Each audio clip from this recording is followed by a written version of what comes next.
समय पहले हम लोग ने एक ट्रेलर डाला था स्कैरी इंडियन विलेज, और वो चीज बस बन के रेडी हो ही गई है। तो जब तक वो खास चीज आ रही है तुम इस वीडियो का मजा उठाओ।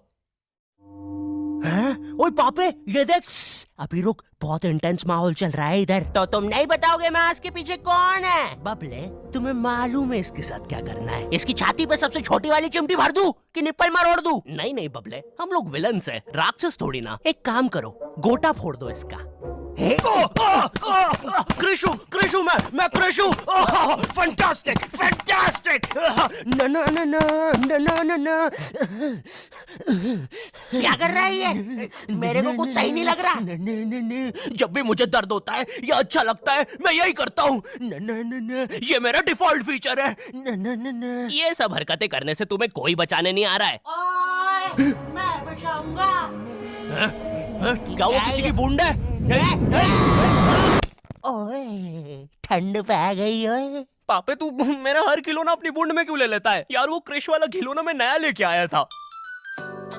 हेलो हेलो, आवाज आ रही है? हेलो दोस्त, देखो मैं तुम्हारी बूंद से बात कर रहा हूँ। देखो यहाँ पे नेटवर्क बड़ा ही कम है, इसलिए मेरी बात ध्यान से सुनना। चुप चुप बिल्कुल चुप।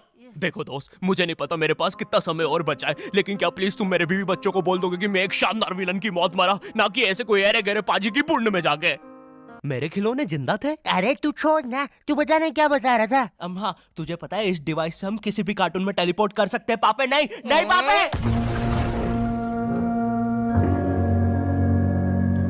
मैंने ना बचपन में बहुत बेब्लेड खेला है, बस बेब्लेड की जगह मेरे पास वो लट्टू हुआ करता था और स्टेडियम की जगह कढ़ाई। कार्टून में ना उनके बेब्लेड आपस में खुद जाके लड़ते थे, लेकिन पता नहीं हमारे लट्टुओं में कौन सा भाईचारा होता था, ये साले लड़ाई छोड़कर आपस में सब कुछ करते थे। तो अब मुझे लट्टू के इतने पास बैठकर उसे लड़वाना पड़ रहा है। उधर वो लट्टू घूम रहा है शक्तिमान की स्पीड पे। बच गया। अगर वो लट्टू मेरे सर पे लगता तो मैं तो मर ही जाता। अरे नहीं नहीं, मैं मर चुका हूँ। हाँ मैं मर चुका हूँ, लगा था वो लट्टू मेरे सर पे। बेब्लेड वाले शो में ना उनके बेब्लेड से एक बीस्ट निकलता था, लेकिन हमारे 5 वाला लट्टू कोई बीस्ट नहीं निकालता था। ये अगर कुछ निकालता था तो वो बच्चों के मुंह से दांत या आंख, और कभी कभी तो चिंगारी भी निकल जाती थी, वो रोड पे जम से फेंक दो तो अब बीस्ट वाला फीलिंग देने के लिए हम बुलाते थे मोनू और बाबू को। देखो हम सबके बचपन में एक ऐसा दोस्त तो होता ही है जिसे देखकर हमेशा ऐसा लगता था कि ये सीमेंट के बोरे से उठ के आया है। पूरे समय उसके बालों से सरसों के तेल के हग्गापे की बदबू आती रहती थी। हाँ, यही दोनों थे मोनू और बाबू। ये दोनों बनते थे हमारे बेब्लेड के बीस्ट। वैसे कायदे से तो इन दोनों को किसी तेलुगु पिक्चर में तेल और गू नाम के दैत्य या तो असुर बनना चाहिए था। खैर, तो ये दोनों लट्टू के पीछे बीस्ट बनकर लड़ाई करते थे। कभी कभी तो ये लोग अपने ही किसी गेम में बिजी रहते थे।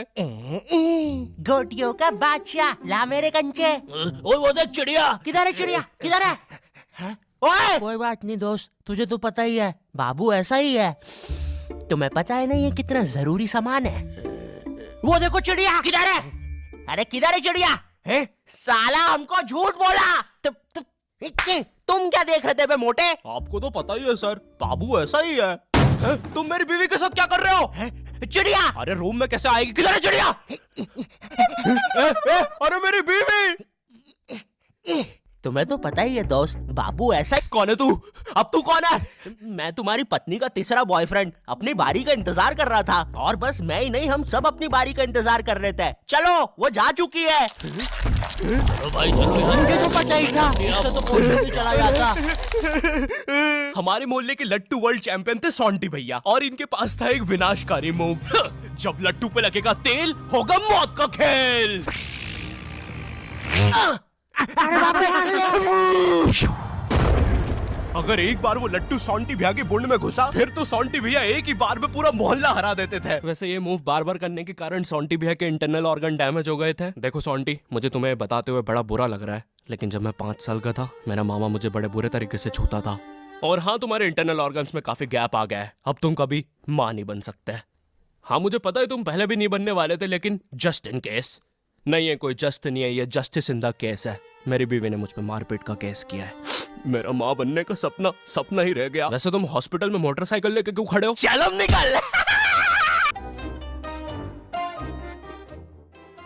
ड्रैगन बॉल जी। भाई इस शो को देखने में मैंने अपनी जिंदगी का इतना ज्यादा टाइम बर्बाद किया है, क्योंकि इसमें हीरो और विलन्स आपस में 6-6 महीने तक नहीं लड़ते थे। 300 एपिसोड तक बस एक दूसरे से बातें ही करते रहते थे। Goku फ्रीजा, Goku फ्रीजा। इनके आसपास मोदी सरकार ने पूरे देश का निर्माण कर दिया है, लेकिन ये लोग नहीं लड़े अभी तक। इससे तेज तो हमारे इंडियन सीरियल्स चलते हैं यार। इमेजिन अगर एकता कपूर ने ड्रैगन बॉल जी बनाया होता। आज साथ निभाना सुपर सेयन में देखिए। गोपी तुमने मेरा लैपटॉप धो दिया। गोकू मैं प्रेग्नेंट हूँ। क्या अभी तो नहीं थी, लेकिन अब हूँ। है ना ये खुशी की बात? हाँ हाँ, हमें माँ को बताना चाहिए। माँ, गोकू कहता है हमारे घर पे सीआईडी घुस आई है। हाँ, लेकिन क्यों? गोकू मुझे तो लगता है गोपी माँ वो प्रेग्नेंट थी। क्या? कल तो नहीं थी, एकदम से कैसे? माँ चलो उसे नीचे से गिरते हुए देखते हैं। हाँ हाँ। गोपी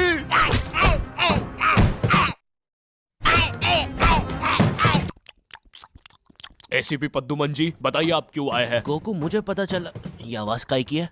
अरे वो मेरी प्रेग्नेंट बेबी सीढ़ियों से फेंका रही है। अरे ये प्रेग्नेंट कब हुई? कल तो नहीं थी। वो तो नहीं पता, लेकिन आप बताइए ना। गोकू हमें पता चला है कि तुमने अपने लॉकर में कुछ इंपॉर्टेंट पेपर्स छुपाए हैं, और ये हमें तुम्हारे ही किसी घर वाले से पता चला है। मैं बताऊंगा नहीं, लेकिन ये सच है। क्या? ये सरासर झूठ है। किसने कहा है आपको? देखो गोकू, मैंने कहा ना, मैं उसके बारे में कभी नहीं बताऊंगा। तो चल के देख लीजिए लॉकर। आइए अंदर देख लीजिए। ऐसे नहीं गोकू, गेट बंद करो। ठीक है। दया दरवाजा तोड़ दो। तो ये रहे वो पेपर। अरे इसमें तो एक अनजान फोटो मिली है। दया जरा इस फोटो का स्केच बनवाना, तो आखिर पता तो चले कि ये आदमी दिखता कैसा है। ये लीजिए सर।